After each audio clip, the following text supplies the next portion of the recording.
I could kiss you. He's coming. He's an engaged man.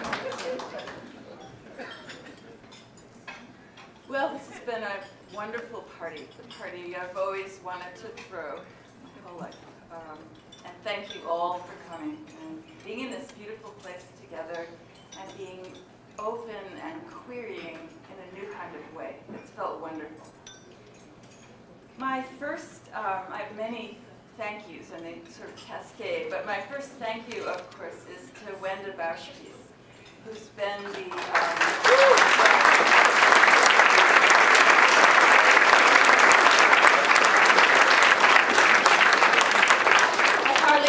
tell you that I don't know if Joan of Arc's a good idea, but given current politics, but the Joan of Arc of the last year in Forest, working under incredible circumstances. We had 100% more applications for abstracts and papers than we've ever had.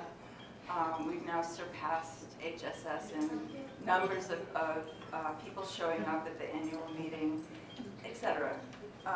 All of that has led to many, many sleepless nights for both of us. And in the end, we had to make some compromises. But I think, you know, we're all good campers, and we've dealt with that as best as we can. So, Wenda, my dear friend,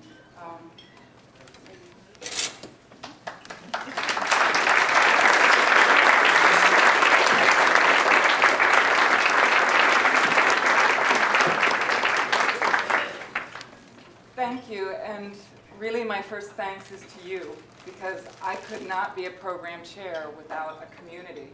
And really, I think this is a co-creation, and I thank you. But you can clap yourselves.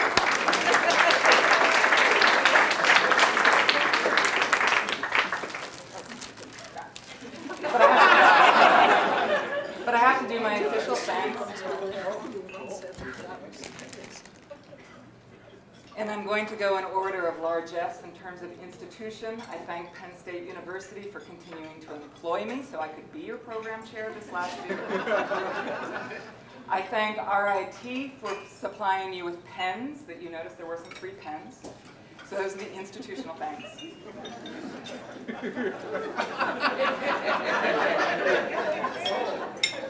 The program committee was absolutely wonderful. And I would like to thank my program committee. There was Deb Blizzard, Elizabeth Shea, Steve Sawyer, Stephen Walton, Sergio Sismondo, and Linda Lane were a spectacular program committee that stood behind me, and I thank them.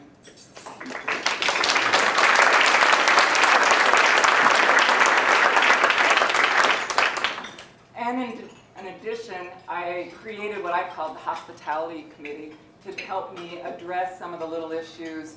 And one of those little issues was the bag. And I have to thank Deborah Blizzard for doing a lot of hard work to get us a special bag, because it is our 30th year, after all. And also Leah McFarlane helped with that, and Patrick Fenn helped with the dining guides. I'd like to thank them as well. And once again, thank all of you.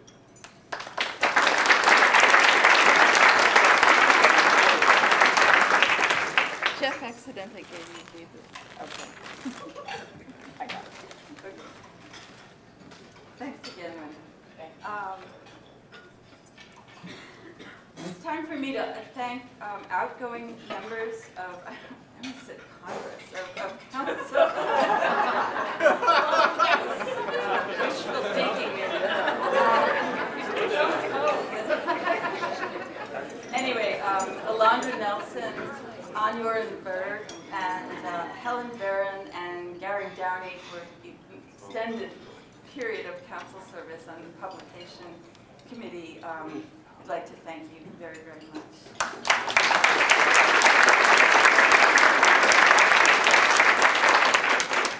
Some of the hardest invisible work, or partially invisible work, entailed in some of the committees are reading dozens and dozens of books for the Fleck and Carson Awards, and reading fewer dozens, but still many papers for the Mullins Award.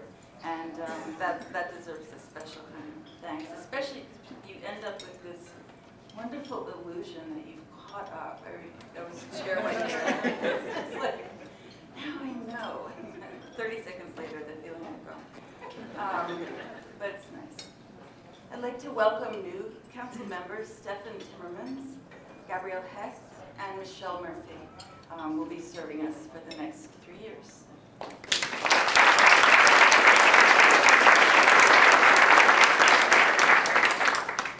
And Mike Lynch will begin his term as president-elect this year.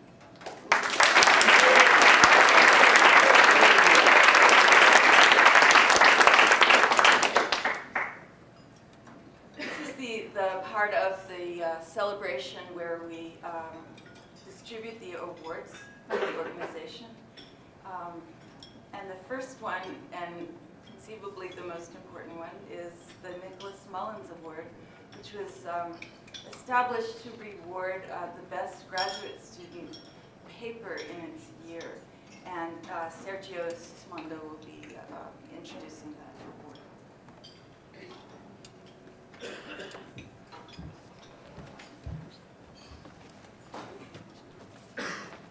I'm speaking on behalf of the Mullins Award Committee. I wasn't the chair. Roly Varma was the chair, but she had to fly out to India about half an hour ago, so taking her place.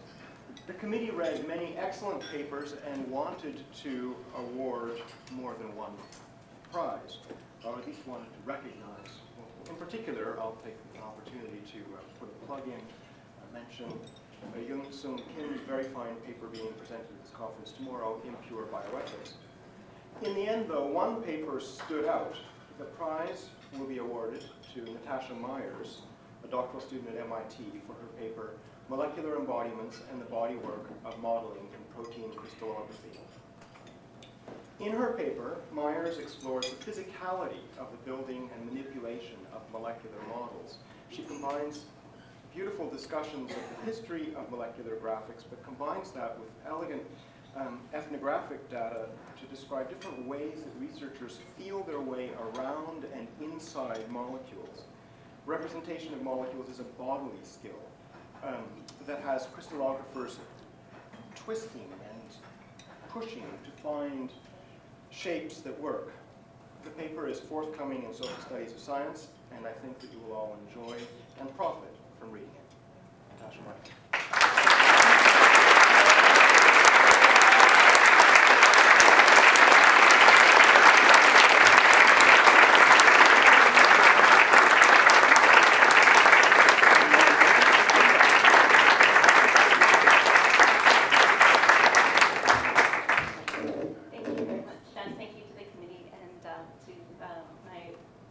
Advisors and the generous readers who helped make this paper.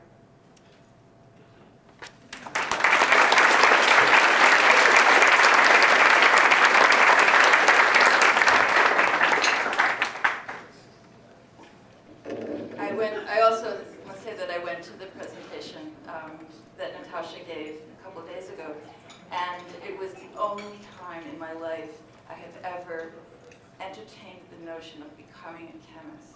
It's really alien to me, but it was so beautifully presented that I had that notion. Our next prize is the Rachel Carson Prize, awarded to those books that have a connection with ecology, with activism, with the kind of social justice program that was envisioned so long ago by Rachel Carson.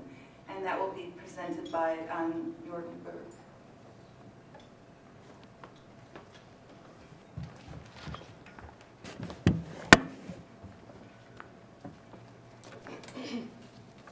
The Rachel Carson Prize is awarded to a work of particular social or political relevance in the field of science and technology studies. Consequently, it is a reminder of the long history of political engagement within the 4S community. And it's also a reminder of its many contributions. STS at its best constantly points out that facts and artifacts could have been otherwise. I know many people think that could have been otherwise is a very naive expression. Still, I think it is a very good one, and it's a deeply political one.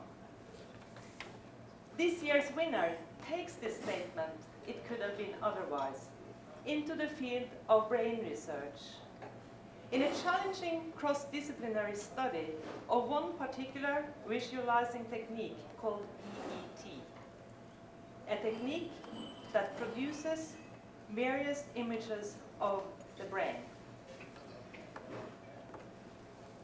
And constantly throughout this book, a question is asked: what is various types of brains? The book addresses how these brain images come to be taken as facts about the world and facts about various sorts of human beings, both within different kinds of sciences and in popular media. The form of the book is open. Open in the sense that it invites the reader to follow the STS researcher when exploring the various meaning-making processes involved in the production of brain images.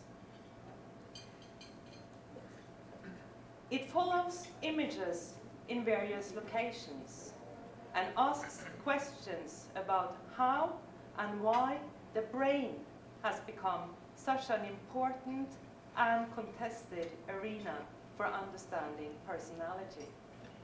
How is it we come to equate person with brain? The often colorful images represented in these pictures is a kind of sorting out and classification, not only of types of brains, but also of human beings. Some benefit from these images, others don't. The pictures are called on to provide answers to questions of utmost importance for the ways we live our daily lives. And this is the politics of the book.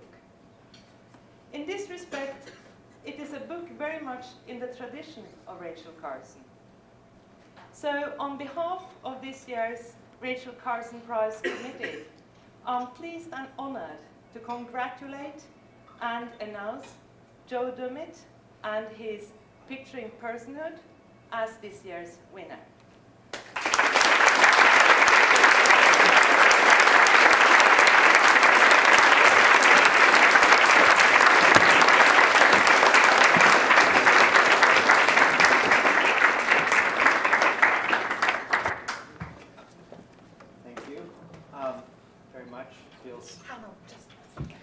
Give this to you first. And I would also like to propose a toast. I was very quick. I was given 3 minutes, and it took only 2.5. So, Drink up. fill up your glasses. So this is a toast to Joe, and also to the continuous work and critical engagement with politics within 4S. Skål.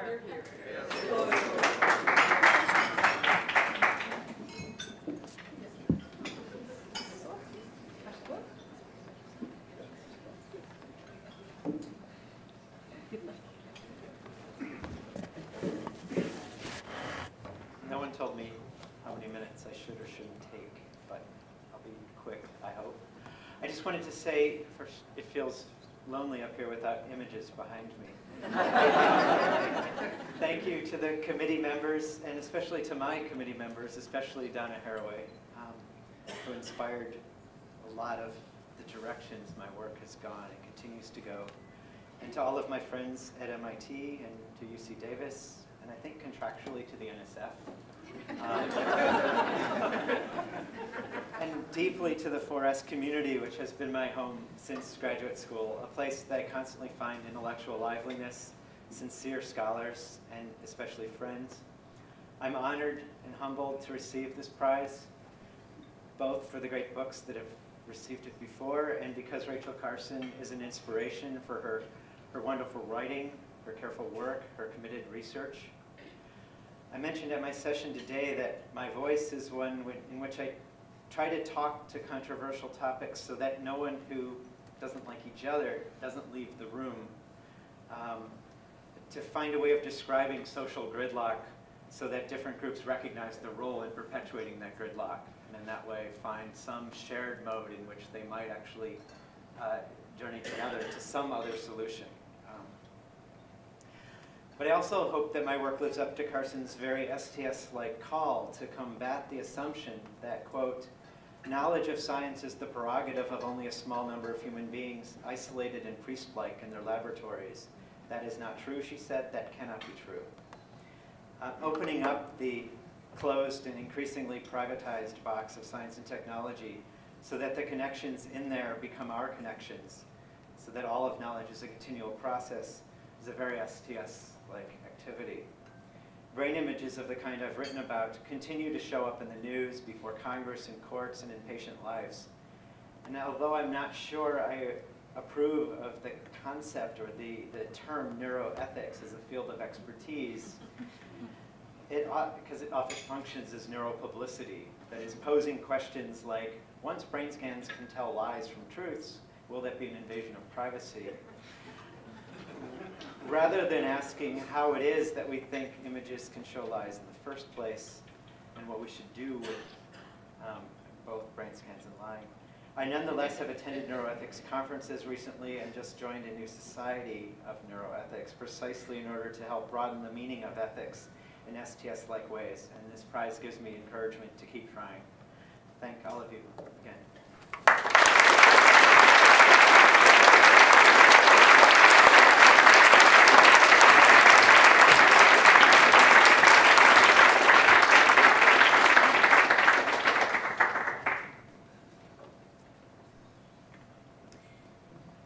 Our next prize is another book prize named after Ludwig Fleck, another refound and found again ancestor of our work here.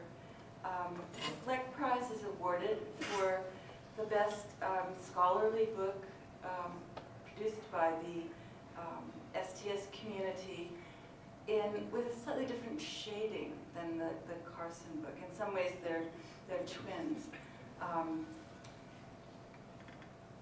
I'll let Wenda Bausch explain the rest of it. I don't take myself into too many distinctions, but I'm glad that we have both. And I think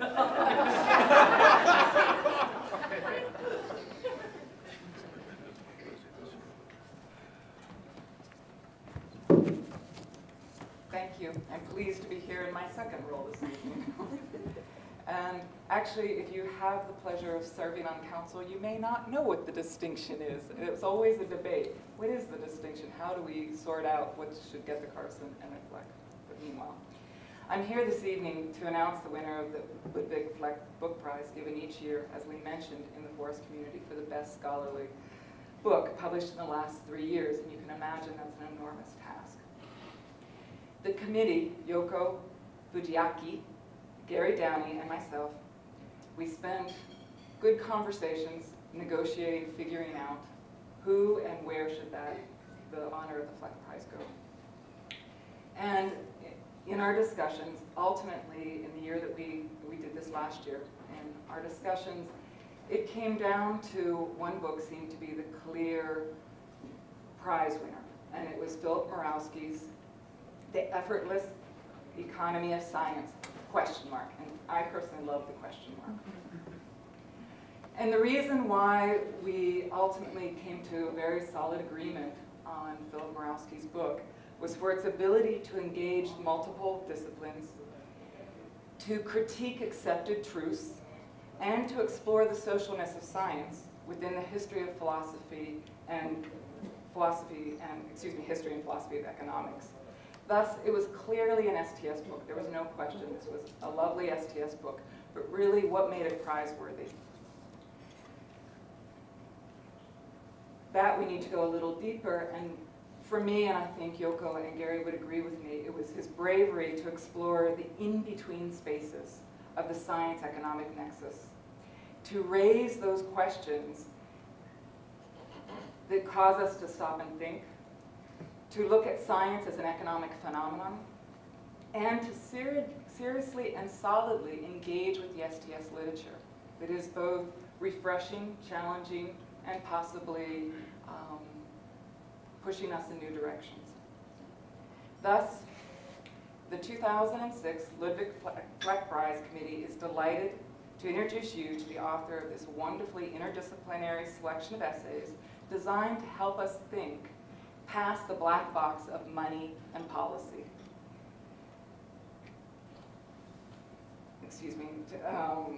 Past the black box of money and policy into a new understanding of the economy of science.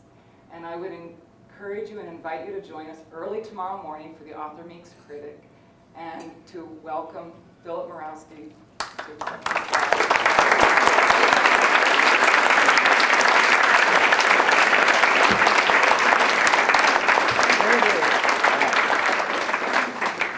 I'm glad Wenda said that thing about the question mark, because Wes Schrum told me that the question mark has been left out of all the other things. And then I thought everyone would think that I actually thought science was effortless or something like that.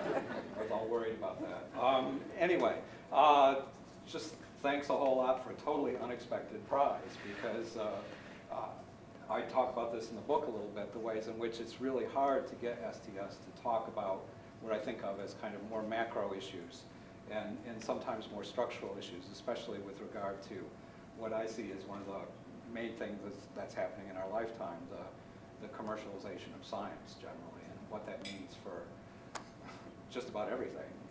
and I don't feel like I've even begun to scratch the surface on top of it. I really, in a sense, apologize for the book, because it's a history of my struggling to try to figure out, why don't I like this idea of a marketplace of ideas, and what is really wrong with that in some way?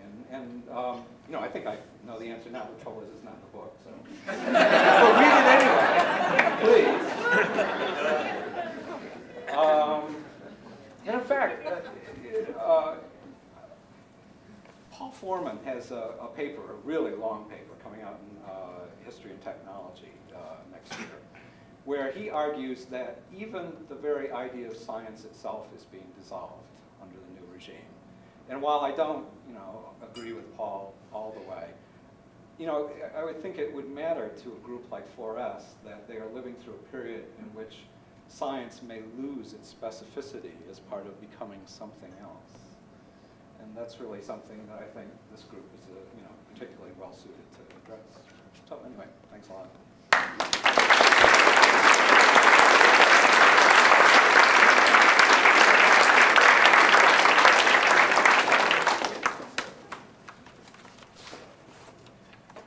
Finally, it's my pleasure to come to the last presentation, the Bernal Prize, which is a kind of lifelong combination of service to the society, the community, of academic accomplishment and leadership, of moral leadership, and of someone that takes us in a new direction altogether.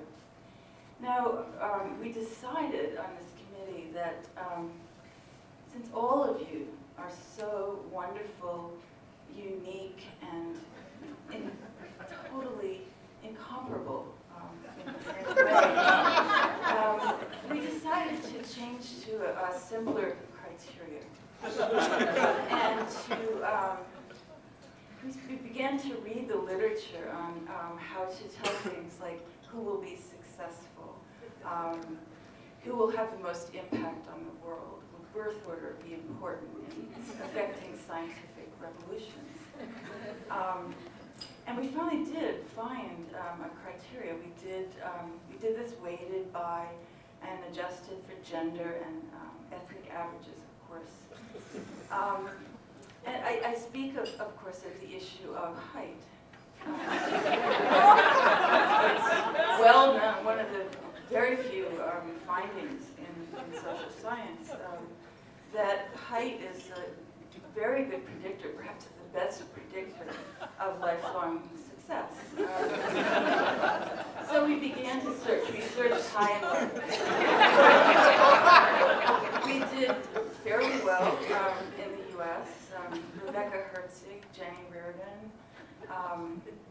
Gary Downey, Peter Taylor, I don't know if you call him an American, but Roddy Reed. There were quite a few we could consider and line up there. We went then over the pond to Europe and found a richer pool of candidates. We found Knut Sorensen, for example. It seemed the farther north we went, the better we were doing. Jan Havland, who's 6'8", and has great red hair. You may know, wonderful new scholar from Norway. Una Latour, Jane Somerton. We began to feel pretty satisfied with our pool of applicants, Ari Griff. But someone was missing. We sort of kept looking around and thinking, who's the absolutely tallest that we can find in the forest community? And I'll leave it to Mike Lynch to explain how we then conducted the search, having narrowed it to that one dimension.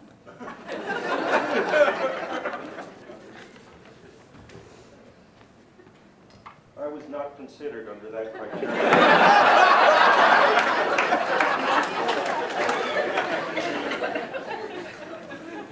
Now, I'm supposed to start by saying that it's a pleasure to announce the 2006 J.D. Burnell Prize winner. And it is indeed a pleasure because the committee, John Staudenmeyer, Donald McKenzie, Bruna Latour, and Susan Lee Starr, chose a truly fine and worthy person as recipient. But I also dread making this announcement because I have trouble pronouncing the prize winner's name. Fortunately, he's Dutch, incredibly adept at speaking many languages fluently, but also tolerant of those of us who struggle to pronounce his native language and even to pronounce our own. He is, of course, professor and chair of the Department of Technology and Society Studies at the University of Maastricht, Wiebe Beeker.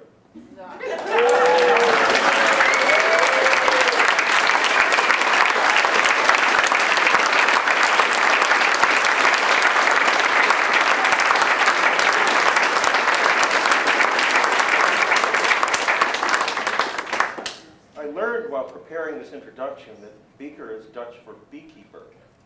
This is fitting for a past president of this association, who was an extremely effective and considerate leader of this hive, or is it a swarm? However, I always have pronounced his name Biker, like Hell's Angel.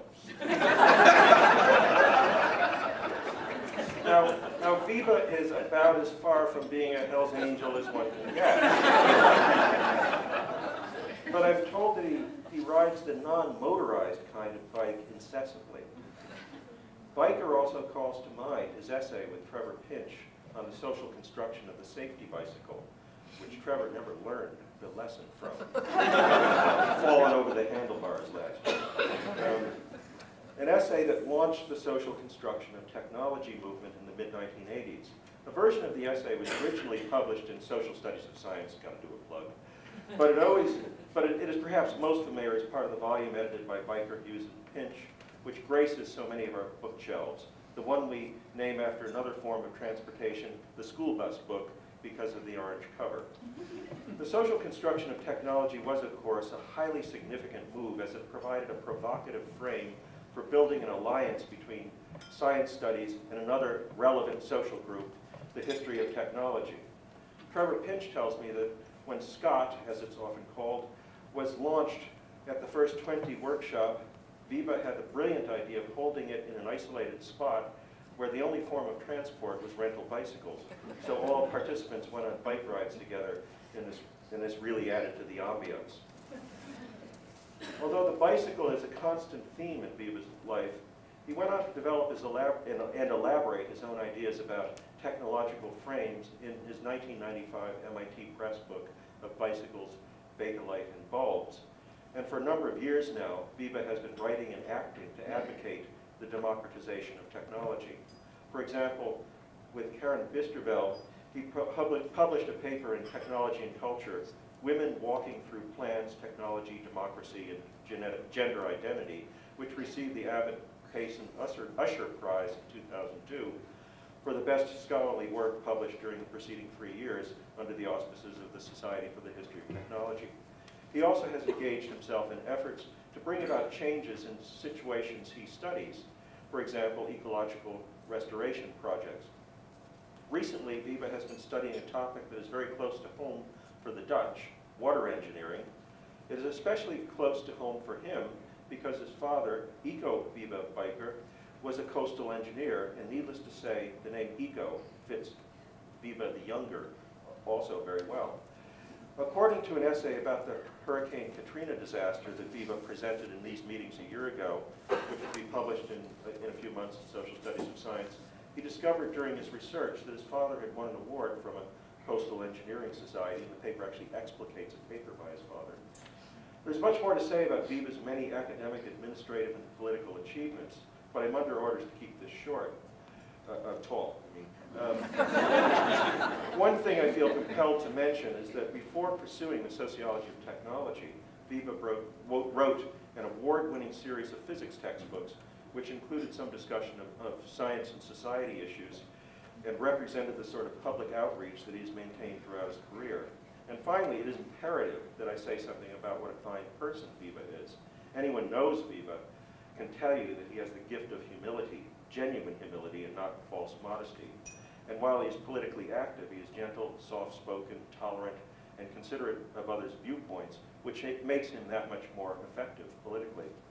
It truly is, it truly is a pleasure to present the Society's highest award to such a person, Wiebe Bijker.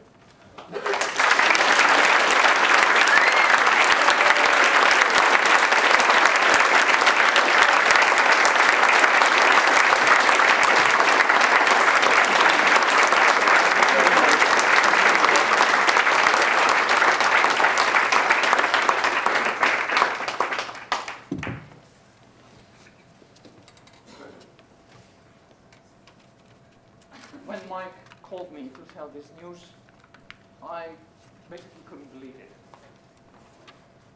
Rule 1 for writing acceptance speeches: never question the jury's decision.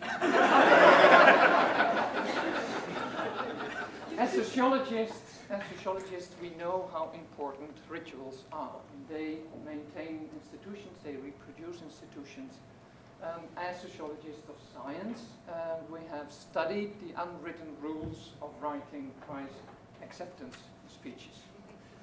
So after Mike's confirmation by email, I felt elated, thrilled, with a gratefulness that was very much amplified by a strong feeling of not deserving this.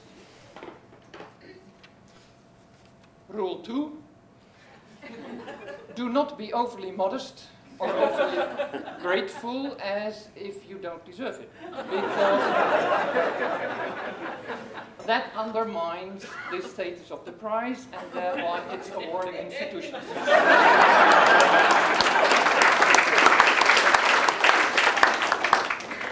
So I'm bound to a balancing act, to accept gratefully without too much modesty, and at the same time remind all of you, as Mike very gracefully also did, that without having met Trevor in 1983, I simply wouldn't have been here.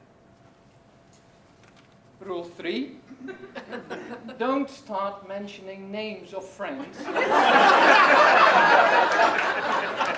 or you will be in trouble because you're forgetting someone. There are so many colleagues, some of them now personal friends, without whom I would not have been standing here. In France, in Britain, in those old days they were still talking to each other. In the US, in Scandinavia. Rule 4, honor the awarding institutions. Many of these colleagues are included in this society. 4S has been very generous and welcoming to me. The Society's members are perhaps a rather unruly lot, but they are also risk-taking, innovative, very open, welcoming. That is why I suppose technology got a place on the agenda in the first place. And it's interesting that to 4S did not happen what happened to HSS, where the people that created SHOT simply felt that they had to pull out because there was no place for an attention to technology. The fact that there is now so much attention to technology is, I think, testifies for the openness and the welcoming character of 4S. Specifically, the openness to PhD students, the younger generation. If you look around in this conference, then I think you're very happy that there is lack of space and there is lack of coffee space because of this openness of. This is not my handwriting. This is my partner who slipped this in. She says, rule X, don't go on about this young generation except that you're an old guy.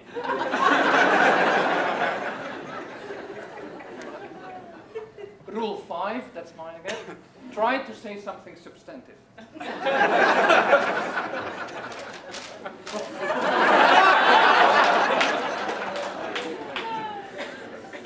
4S not only supported and facilitated innovative and risk-taking scholarship, but its members have also engaged with the outside world in a variety of ways. In that sense, the icons of Ludwig Fleck and Rachel Carsons very nicely capture the breadth and the agenda and the energy of the society. 4S has been expanding in various forms of outreach, geographically to South and East Asia, Latin America increasingly. We try very hard to Africa, Eastern Europe. Secondly, in terms of engagement, intervention, participation in the world, technology assessment, nanotechnology, rebuilding New Orleans by some individuals in this room, from an STS perspective, helping and contributing, research and technology for development, and finally also institutionally. 4S was recognized by the United Nations as officially as a civil society organization, which is after Council decided that we would apply for that, which really shows that 4S has a sort of explicit and now institutional agenda to engage in the world. STS has accomplished high quality scholarship, but also now created such a strong identity, I think, that we should move out into the world. We should try to participate, try to make a difference. That's also not my handwriting. Maybe my graduate students. Speak for yourself. Don't use the plural we.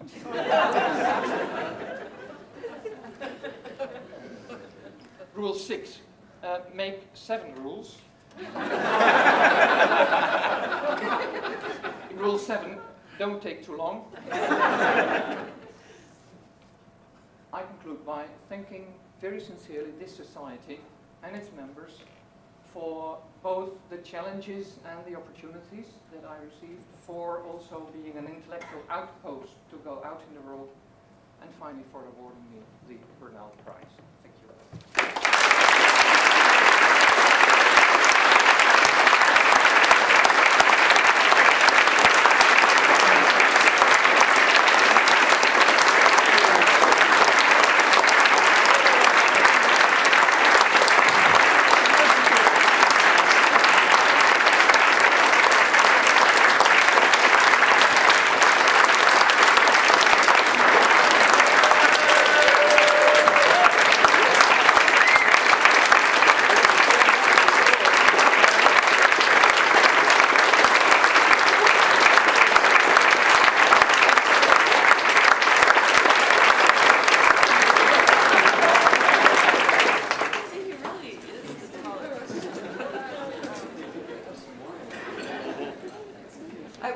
Bring the ceremonies to an end in a moment. I just have a couple of things. One is a plea for people who will volunteer to be program chair next year.